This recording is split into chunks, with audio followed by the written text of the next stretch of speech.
Muito bem, então hoje nós vamos conversar sobre os aspectos patrimoniais no âmbito do direito da família.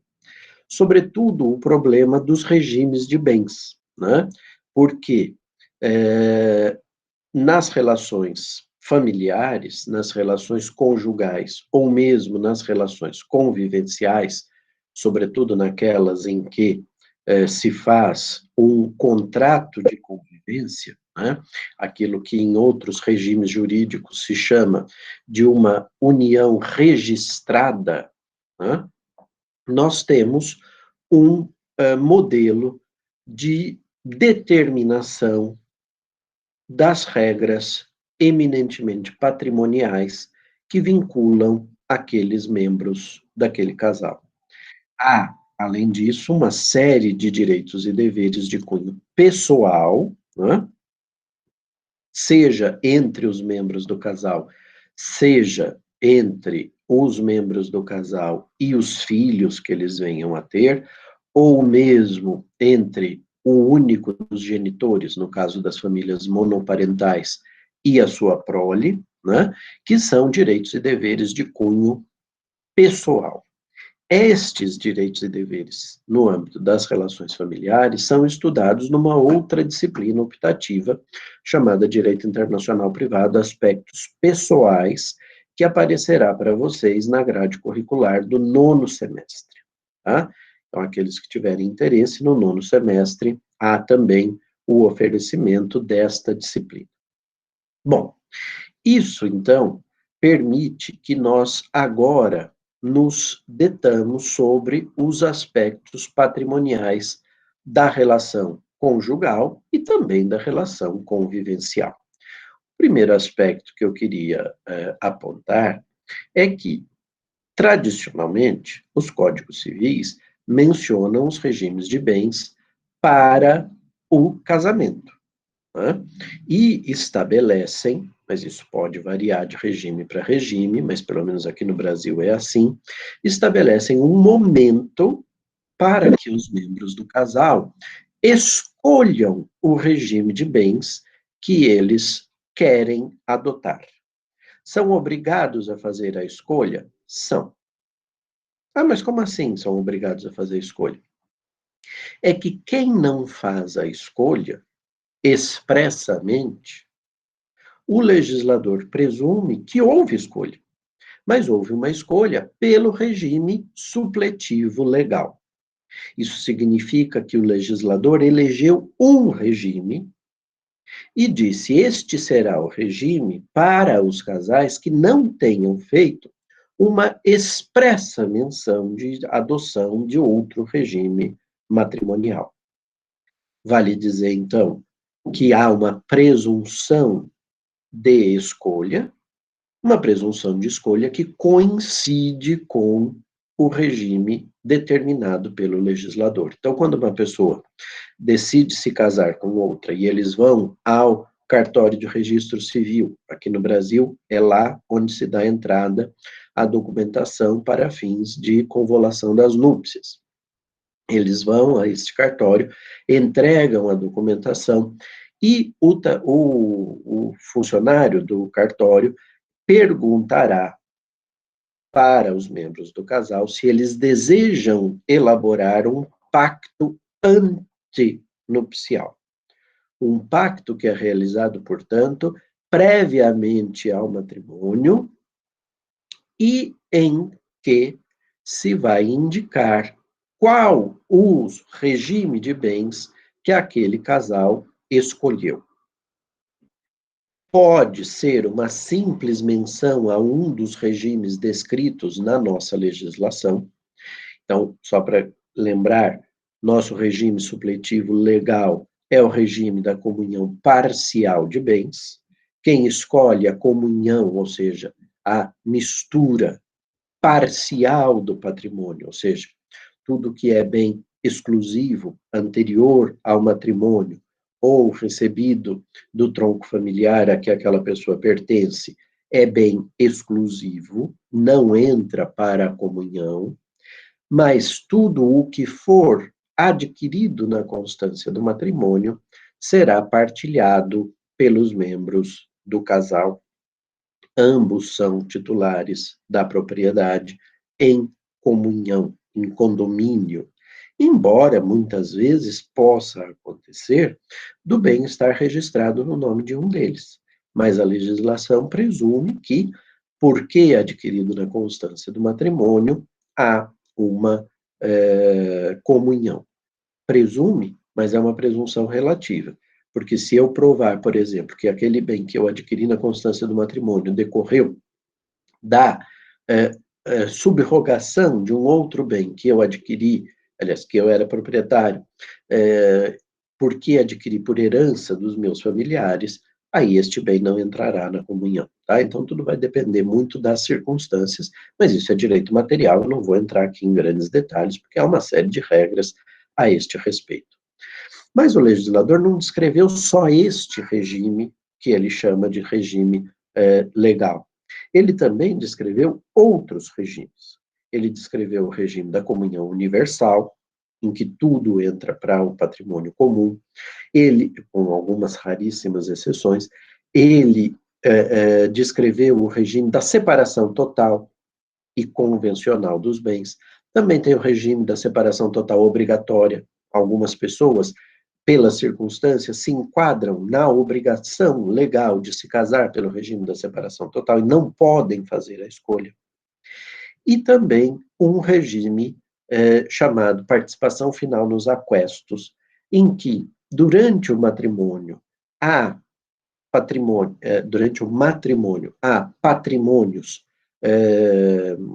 separados, mas ao final da relação, seja por morte, seja por divórcio, seja por separação judicial, seja por anulação do casamento eventualmente, nós temos a circunstância de determinar lá no final, por isso que chama participação final, a parcela que cabe a cada um nos aquestos. Aquestos são bens adquiridos na constância do matrimônio, e por oposição a bens aprestos, bens anteriores ao matrimônio.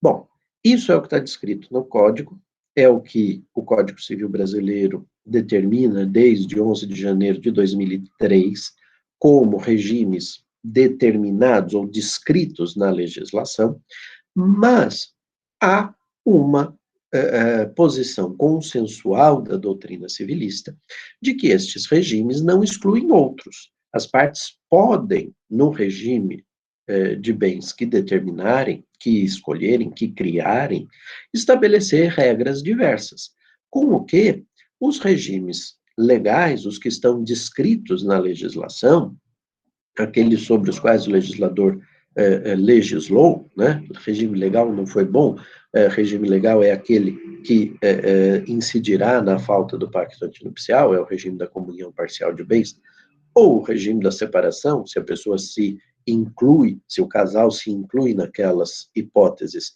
determinadas pela lei, mas, além destes legislados, existe a possibilidade da autonomia privada, da liberdade de construção das regras que os casais têm, escolherem ou criarem um regime novo, um regime que não foi pensado pelo legislador. Nesse sentido, os pactos antinupciais, quando elaborados, quando as pessoas respondem dizendo sim, nós queremos fazer um pacto antinupcial, porque se a resposta for não, não temos interesse, vai ser o regime legal. Se eles disserem sim, temos interesse e o regime que nós queremos é o da comunhão universal ou o da participação final nos aquestos, há apenas, então, somente a indicação deste regime e o problema está feito, né? Está resolvido. Agora, se as partes quiserem, elas também podem descrever o regime de bens. E aqui, nos casos plurilocalizados, entra um aspecto bastante relevante. É plenamente possível que as partes, assim como nós discutimos com relação aos contratos, queiram exercer a sua autonomia privada e construam um regime de bens num pacto antinupcial celebrado no Brasil, porque o casamento vai se estabelecer, vai se consolidar, vai se aperfeiçoar no Brasil, vai ser celebrado aqui, que eles coloquem um regime descritivo, que eles descrevam esse regime de bens, calcados numa legislação alienígena, numa legislação estrangeira. Então, eles pegam, sei lá, o regime X do ordenamento Y, traduzem as disposições legais deste regime para cláusulas que vão constar do seu pacto antinupcial, e, em princípio, esse regime valerá. Digo em princípio, porque é óbvio que se esse regime, por exemplo, determinar que todo o patrimônio, independentemente de quem contribuiu para a consolidação e a aquisição daquele bem, vai pertencer exclusivamente ao marido, há aqui uma inconstitucionalidade neste desejo, há uma barreira representada pela ordem pública de primeiro grau, a ordem pública típica do direito em geral, que impedirá as partes, pelo menos aqui no Brasil, que façam uma disposição como esta. Pode ser que em outros lugares do mundo isso seja ainda permitido. No nosso ordenamento, isto é absolutamente contrário aos valores fundamentais do nosso foro, como seria também uma disposição que determinasse o contrário, que todo o patrimônio ficasse exclusivamente com a mulher e não com o marido, ou com um dos membros do casal homoafetivo da mesma forma, né?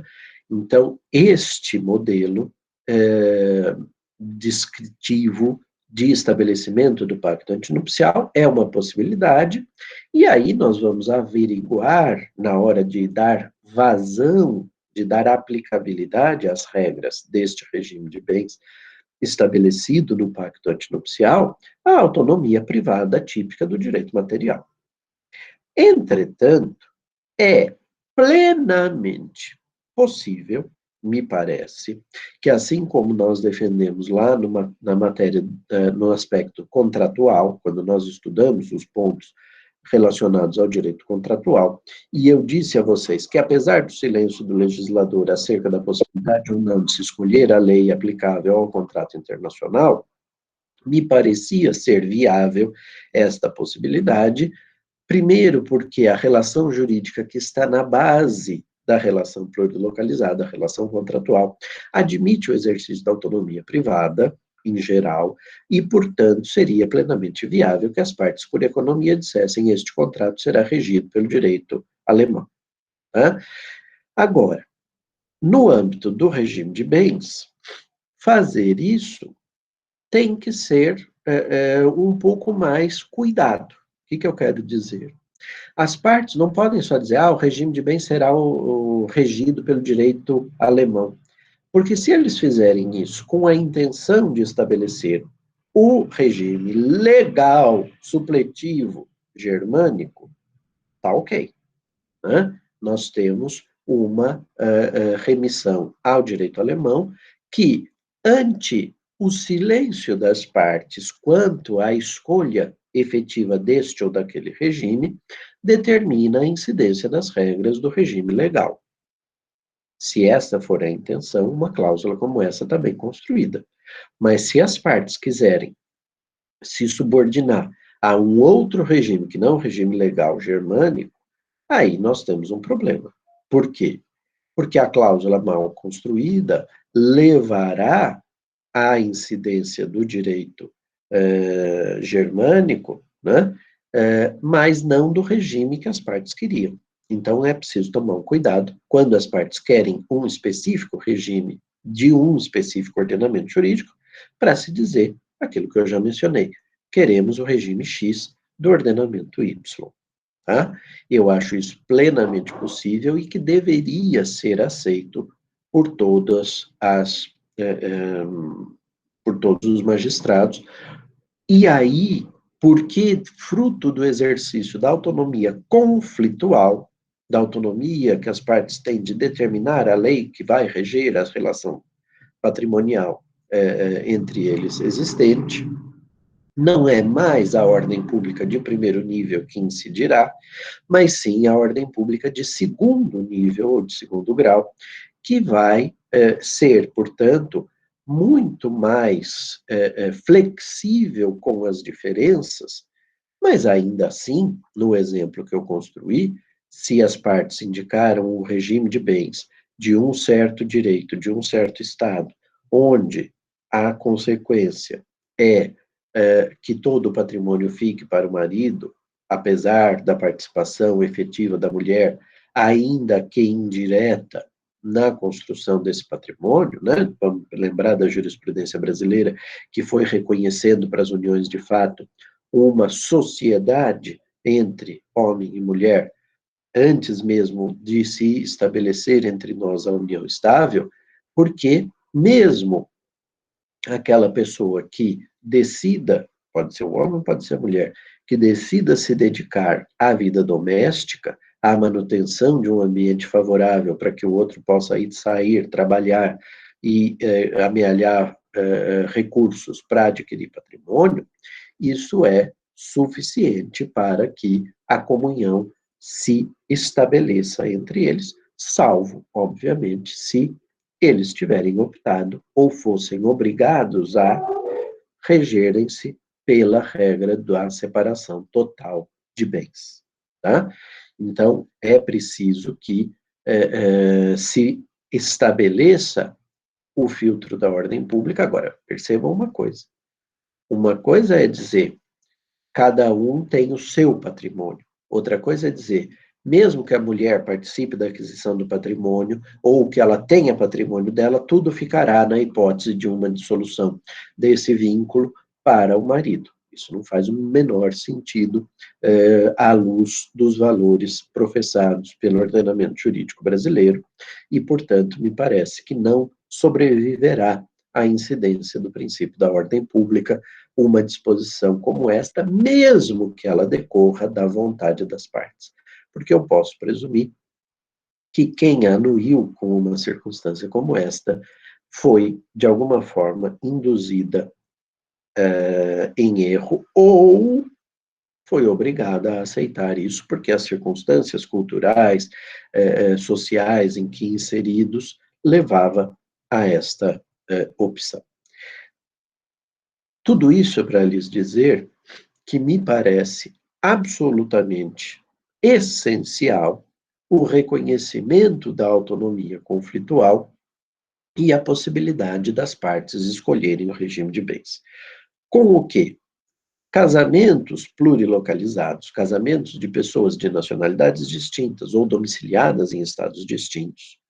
Se há um pacto antinupcial e esse pacto antinupcial escolhe o regime de bens, essa vontade precisa ser preservada, embora possa haver uma interpretação no local onde o patrimônio está situado, porque, nos termos do artigo 23, inciso 2º do Código de Processo Civil, a competência para partilhar estes bens será do juiz do local onde os bens estejam situados, com exclusividade.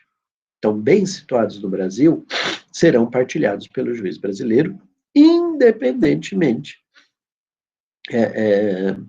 do domicílio ou da nacionalidade das partes. Ora, isso leva à necessidade, muitas vezes, quando há patrimônio espalhado em vários ordenamentos jurídicos, há necessidade de se proceder a uma multiplicidade de partilhas. Multiplicidade de partilhas. Aqui no Brasil, os bens situados aqui serão regidos pelo regime de bens escolhido pelas partes, se houver o pacto antinupcial, limitado pela incidência do princípio da ordem pública. Ponto. Agora, se as partes não fizeram pacto antinupcial, se perguntadas preferiram não fazer, ou se elas estão envolvidas numa relação de fato, numa união estável não registrada, aí nós precisamos compreender qual será a lei que determinará o regime supletivo legal. Tá? Então, em princípio, vale a vontade das partes, mas se a vontade das partes não foi expressamente manifestada, vai valer a vontade implícita, que foi a de escolher um regime de bens legal. Mas o regime de bens legal de onde? Numa relação eminentemente nacional, dois brasileiros domiciliados no Brasil que se casam no Brasil, o regime deles será o regime legal brasileiro. Agora, quando eu tenho elementos de estraneidade na relação e ausência de um pacto antinupcial, aí o problema começa a ficar mais complexo. Tá? Por isso que eu sempre recomendo para os casais que têm elementos de estraneidade que façam o pacto antinupcial. Né? O que abunda não prejudica. Quod abundat non nocet. Né? Isso traz uma segurança não só para os membros do casal, porque há uma probabilidade enorme de que esse pacto antinupcial seja aceito mundo afora. Então, mesmo que eles tenham patrimônio em vários ordenamentos, em várias jurisdições, haverá incidência de um único regime, como também traz segurança para as pessoas que com este casal negociarem, porque há efeitos do regime de bens perante terceiros, não é? Por isso que, por exemplo, quando um casal vai adquirir ou vai alienar um bem, há muitas vezes a obrigatoriedade da anuência do outro para que, enfim, se dê eficácia plena a este negócio. Né? E o pacto antinupcial é registrado no cartório justamente para que se dê esta eficácia erga omnes, essa eficácia perante terceiros, que com o casal venham a negociar, seja para alienar bens para este casal, seja para adquirir bens que pertencessem a um dos membros do casal. Ora bem, mas na hipótese de não fazerem o pacto antinupcial, Gustavo, o que vai acontecer? Qual é o regime de bens que se vai determinar como o aplicável àquele casal? Né? E aí nós temos uma disposição que cai, que está contida no parágrafo 4º do artigo 7º da Lei de Introdução. O artigo 7º rege as relações familiares, né, em geral, mas há um dispositivo sobre as relações patrimoniais de âmbito familiar. Nós temos, então, uma determinação ali contida que determina o seguinte, né, uma norma ali contida que determina o seguinte: o regime legal, na falta de pacto antinupcial, será o do domicílio comum dos nubentes. Quem são os nubentes? São os noivos, as pessoas que ainda não firmaram o matrimônio, que ainda não celebraram, não se uniram em núpcias matrimoniais. O que isso significa? Núpcias matrimoniais ficou redundante, mas enfim, vocês compreenderam. Por que o domicílio comum dos nubentes? Quando é que faz-se o pacto antinupcial? Antes do casamento. Antes do casamento, as pessoas são noivas, são nubentes. É neste momento que eles presumiram que não fazer o pacto antinupcial os remeteria ao regime legal com o qual eles estavam vinculados. E a vinculação no Brasil para as relações familiares se dá pelo domicílio. Então, o nosso legislador foi bastante prudente e sábio, me parece, ao determinar o regime legal do domicílio comum dos nubentes. Então, vamos imaginar dois brasileiros domiciliados na Espanha, ou um brasileiro e um estrangeiro domiciliados na Espanha, a nacionalidade aqui é absolutamente irrelevante, que decidam convolar núpcias no Brasil. Por que vão fazer o casamento no Brasil? Porque a família está aqui, porque os amigos estão aqui, porque eles querem fazer aqui, seja lá por que cargas d'água for. Isso não importa em absoluto. Mas a celebração do matrimônio no Brasil não implica em regime de bens. Por quê? porque o nosso legislador determinou que nós considerássemos o domicílio comum dos noivos. Se eles são domiciliados na Espanha e decidem se casar no Brasil, o regime supletivo legal será o determinado pelo direito espanhol. Isso, então, cria uma circunstância bastante, digamos assim, segura, tanto para o casal quanto para os terceiros que com eles negociam. Não tão segura quanto a existência do regime de bens, explícito no pacto antinupcial, porque se eles tiverem patrimônio na Espanha, por exemplo, e a conexão da Espanha for a nacionalidade comum dos noivos e os dois são brasileiros, lá o regime legal supletivo vai ser o regime legal brasileiro. E aqui vai ser o regime legal espanhol, porque para nós valeria o domicílio comum dos nobentes. Por isso que eu sugiro para um tratamento integral da relação patrimonial dos casais, ainda que seja um casal eminentemente nacional, mas que tem pretensão de internacionalizar a sua vida. Aí, em algum momento, nós vamos querer mudar para o exterior, em algum momento, nós vamos querer fixar nossa vida naquele local. Eu digo, então, faça pacto antinupcial. Não há, vamos dizer assim, nenhum prejuízo em se fazer esse pacto antinupcial. Ao contrário, há vantagens, dado esse tratamento uniforme de todo o acervo patrimonial deste casal. Tá? E a mesma coisa para quem vai viver união estável, ou está vivendo união estável e quer, de alguma forma, proceder a uma internacionalização da sua vida. A minha ideia é sempre a de que essas pessoas deveriam fazer o contrato de convivência e estabelecer, por similaridade, um regime de patrimônio que eles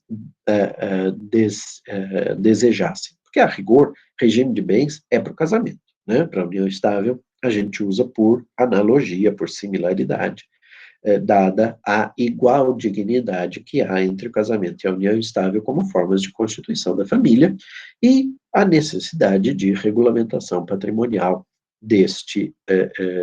do acervo patrimonial deste casal. Bom, agora, e professor, me conta uma coisa, e se o noivo é domiciliado na Espanha, mas a noiva é domiciliada no Brasil, ou é domiciliada em Portugal, por exemplo? Isso pode acontecer, não pode? Pode. E o nosso legislador não foi displicente. Ele também previu, no mesmo parágrafo 4º, que na hipótese do artigo 7º, que na hipótese de haver domicílios diversos, aplicar-se-ia, então, a lei do primeiro domicílio conjugal. Nós não abandonamos o critério domiciliar e fixamos o primeiro domicílio conjugal como aquele no qual se vai buscar o regime supletivo legal. Então, vamos imaginar que esse casal, formado por uma pessoa domiciliada na Espanha e a outra domiciliada no Brasil, o casamento vai se celebrar no Brasil, mas a intenção é que eles passem a viver na Espanha, fixando lá o primeiro domicílio conjugal.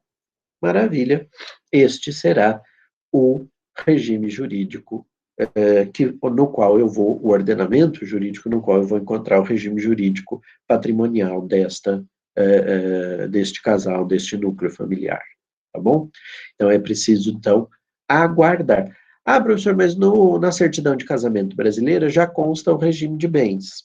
Pois é, esta é uma dificuldade, né? Ela dá uma certa segurança, mas é preciso, então, que o tabelião pergunte, que o registrador civil, perdão, pergunte ao casal, onde vocês pretendem fixar o seu domicílio conjugal? Se eles já souberem e puderem responder, e normalmente se sabe, eles dirão, nós vamos morar na Espanha. Então, se eles, olha, informaram que o primeiro domicílio conjugal será na Espanha, logo o regime jurídico patrimonial deste núcleo familiar será será o regime supletivo determinado pelo direito espanhol, tá bom? Não precisa entrar em detalhes de qual é o regime, mas há uma indicação de que é este o direito a eles aplicável. Qual é o problema? É que pode acontecer, e eu adoro imaginar, estes problemas, entre aspas, né? Não são bem problemas, mas estas circunstâncias não pensadas pelo legislador. Vamos imaginar um casal de jovens que acabaram a graduação e que decidam, por exemplo, que vão se casar porque ambos têm a intenção de cursar um mestrado no exterior, no mesmo lugar. Vão os dois para a França, por exemplo, fazer um mestrado na Universidade de Paris, ou na Universidade de Lyon, com a qual a gente tem tão boas relações. Vão se casar, vão morar lá, só que vamos imaginar que, na verdade, antes do matrimônio, eles não tinham o mesmo domicílio conjugal. Um era domiciliado no Brasil, o outro estava estudando e resolveu, ou estava vivendo como domiciliado na Espanha, e eles decidem, então, se casar aqui no Brasil para fixar, aspas, domicílio, que não é domicílio, não será, como a gente vai ver, na França. Por que não é domicílio, Gustavo? Porque falta o ânimo definitivo. Eles estão indo lá para fazer o mestrado. Depois de 2 anos e pouco, 3 anos no máximo, quando eles terminarem o mestrado, eles vão decidir onde eles vão morar. Não sabem ainda onde é que eles vão fixar o domicílio.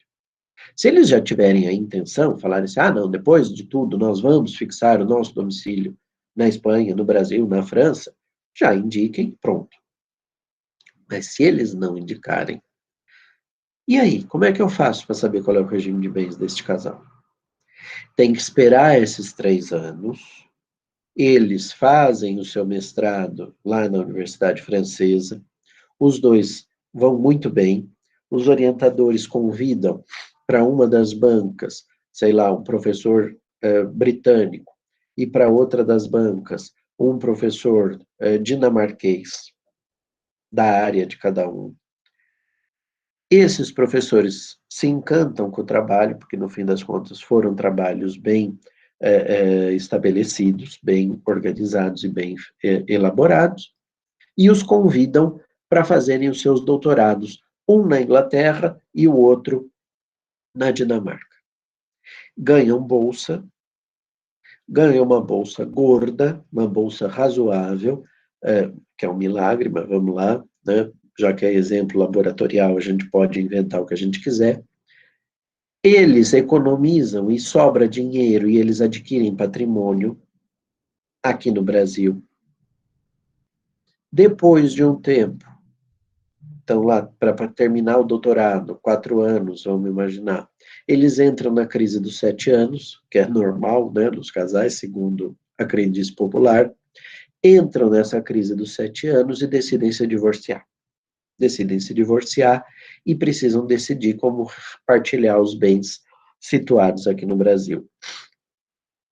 Não fizeram pacto antinupcial, não tinham domicílio comum antes do matrimônio, portanto, não vale a primeira parte da regra do parágrafo 4º, domicílio comum dos nubentes, e não fixaram o primeiro domicílio conjugal. Eles moraram em alguns lugares, tinham a residência nesses lugares, né? Mas não tinham domicílio. Domicílio depende do ânimo definitivo, né? De criar, de tornar aquele o seu centro de gravitação jurídica, para falar com Otto von Guercke. Então, eu pergunto, que lei aplicar? Eu acho que, neste caso, em que não há a fixação do domicílio, se eu fosse juiz e tivesse que tomar uma decisão a respeito da divisão patrimonial, eu aplicaria a residência comum que eles tenham tido. Porque é o que mais similar eu tenho com o domicílio. Então, eu aplicaria a lei francesa, foi o único lugar onde eles residiram autonomamente, aliás, conjuntamente, e notem uma coisa, a previsão é a do primeiro domicílio conjugal. Por que o primeiro domicílio conjugal e não o domicílio atual? Como a gente vai ver lá no Direito Internacional Privado de Aspectos Pessoais, para quem tiver coragem de fazer essa disciplina também comigo, né, no ano que vem, há uma indicação da lei do domicílio atual para reger os aspectos pessoais. Mas por que os aspectos patrimoniais ficam congelados pela lei do primeiro domicílio conjugal? Ou, nesse exemplo que eu dei, da residência comum, da primeira residência comum? Porque nós temos a necessidade de dar segurança para as relações patrimoniais. Se elas tivessem uma regência pelo domicílio atual, nós teríamos uma variabilidade de regimes de bens indesejada. Por que indesejada? Porque nos ordenamentos onde se admite a mudança de regime de bens, como é o caso atualmente do direito brasileiro, mas é preciso lembrar, até 11 de janeiro, até 10 de janeiro de 2003, quando o Código atual entrou em vigor, não, quer dizer, o Código anterior perdeu vigência, né, porque o Código atual entrou em vigor dia 11, então perde vigência dia 10, o Código anterior. O Código anterior, o Código Bevilacqua, não admitia mudança de regime de bens. Era inviável essa mudança. Tá? Não se admitia no ordenamento jurídico brasileiro mudança de regime de bens, salvo numa hipótese que eu já vou comentar com vocês, que está descrita no artigo 7º, parágrafo 5º da Lei de Introdução. Hoje, o nosso regime admite mudança de regime de bens, mas são casos muito específicos, justificados e analisados por um magistrado. Para quê? Para resguardar os interesses de terceiros, para evitar eventual fraude a uma execução, por exemplo, ou fraude contra credores. Então, há uma definição da necessidade da intervenção judicial, pelo menos no direito brasileiro. E assim costuma ser nas diversas legislações que admitem a mudança de regime de bens. Isso por um aspecto social, não é para preservar nem os direitos e os deveres do casal entre eles. Até tem esse aspecto para evitar uma imposição de um, uma coação de um relativamente ao outro. Mas ainda assim teria coação e você poderia mais facilmente comprovar.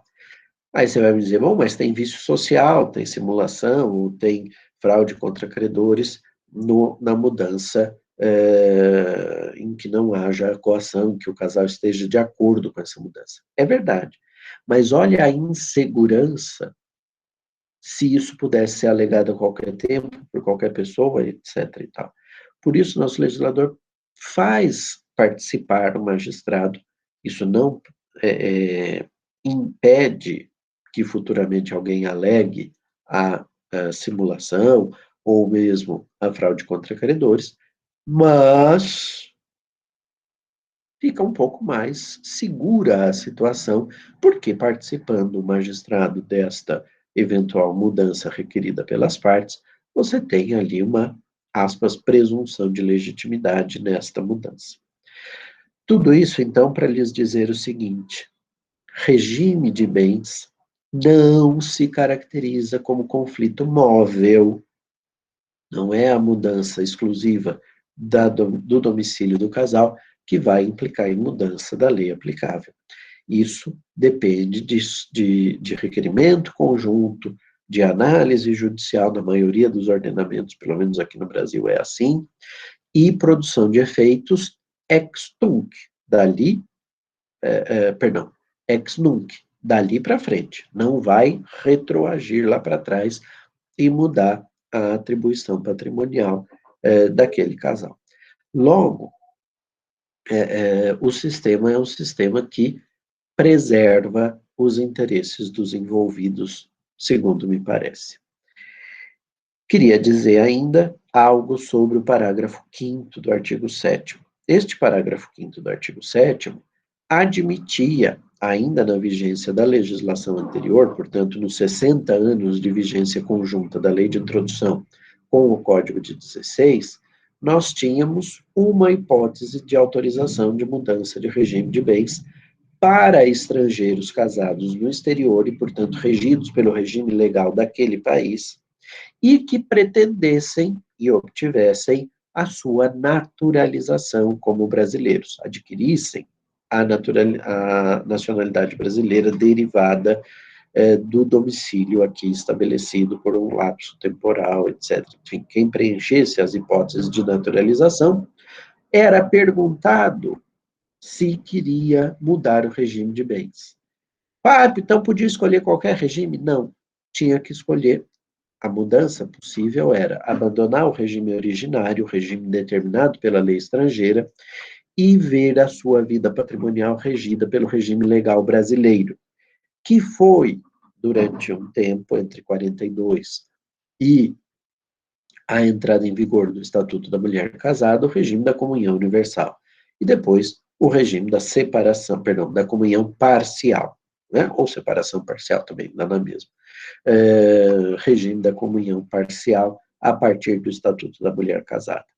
Hoje, esse parágrafo 5º do artigo 7º, não é que ele não tenha mais aplicabilidade, mas ele perde um pouco de interesse, porque, como o nosso sistema admite a mudança de regime de uma forma mais ampla, você pode escolher outros regimes que não o regime legal brasileiro, não vejo por que as pessoas tenham que esperar o processo de naturalização para solicitar a mudança e ainda assim obrigados a assumir a mudança local, né?